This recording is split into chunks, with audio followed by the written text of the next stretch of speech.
What's happening, YouTube? Cowboy here, and welcome to the first video in a series in which I go through the entire Nostradamus Enigma in Assassin's Creed Unity. So the very first one I actually ended up finding was Saturnus, or Saturnus, or however the hell I'm supposed to pronounce it. We're just going to say Saturn. But it is a level 3 difficulty, and definitely one of the harder ones I've run into. The last part, half the riddle, is just vague as hell. But either way, it starts right here on your map. To show you, you can see here is the default view. Zooming on in, it is right here, right by the edge of the bridge. So accept and track. So, the first riddle, which I don't know if it'll pull it up for me, because I already did the first riddle. Here, but it will, excellent. I wield two blades, flanked by justice and law, I strike true and fair, hour by hour, for monarchs and peasants alike.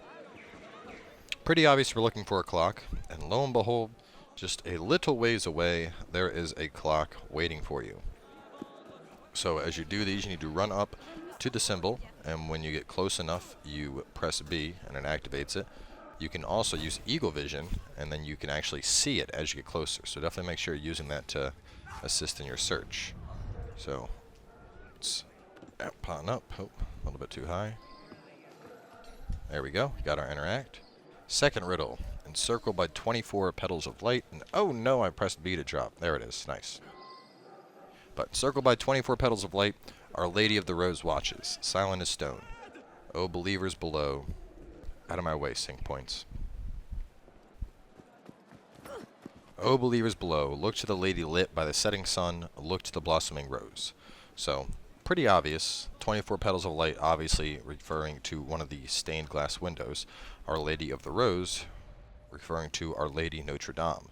So if we look at our map where we're at, we are going to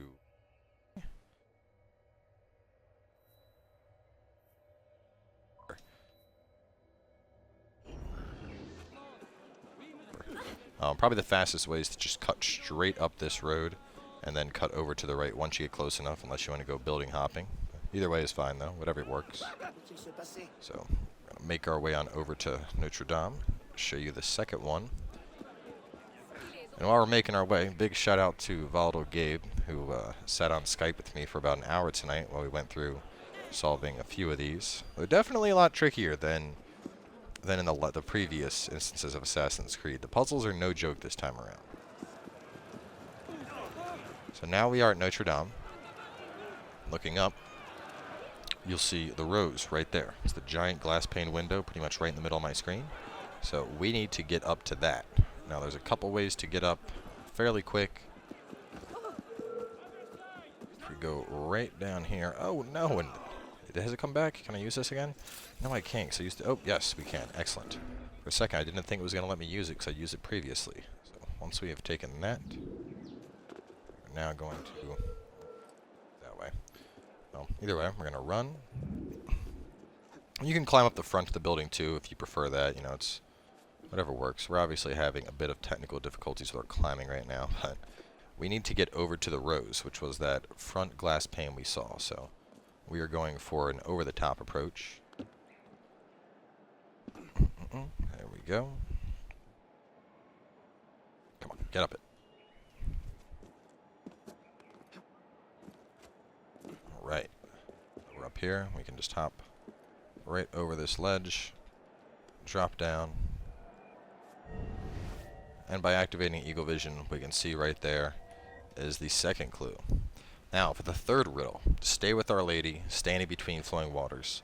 Count one for each book of the Pentateuch, from rose to transept. 5 arches, 5 wide open eyes, 5 nightmares. The last sits atop our treasure, the gate to the infinite. And this is where things get a little bit tricky, because some of the puzzle makes sense. For example, stay with Our Lady, standing between the flowing waters. Obviously, we're supposed to stay somewhere within the Notre Dame. Count one for each book of the Pentateuch. Well, Pentateuch is a series of 5 books, so we're counting for 5.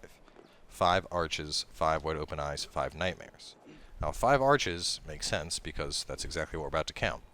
However, 5 wide open eyes and 5 nightmares didn't, at least in my experience. I couldn't figure out what the hell that was supposed to attest to. And on top of that, the last part, the last sits atop our treasure, the gate to the infinite, also makes no sense to me. But either way, now that we are up here, right above that angel statue, count 1, 2, 3, 4, and 5. And then we're gonna hop on down.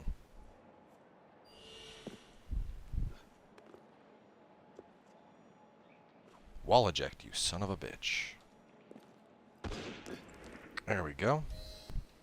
And now that we are going down, if we hit Y, you will see right there is the final symbol for Saturnus. So walk on over, hit your interact, and that, ladies and gentlemen, is the first part of the Nostradamus Enigma. Well, technically it's level 3, so I wouldn't say it's the first part, but it is the first one we are uploading. So make sure to stay tuned. Just to give you a quick glance here, looking at the progress tracker, which apparently I flubbed it with my finger and did not hit X, but I believe there's 18 of these. That's 1, 2, 3, 4, 5, 6, 7, 11, 12, 13, 14, 15, 16, 17, 18 indeed. So quite a few to get, just to give you a heads up on what you get when you do get through all of them, in case you are curious. If you go to gear loadout, you go to equipment, and then all the way down to outfits, you will unlock the Thomas de Cornelian Master Assassin outfit.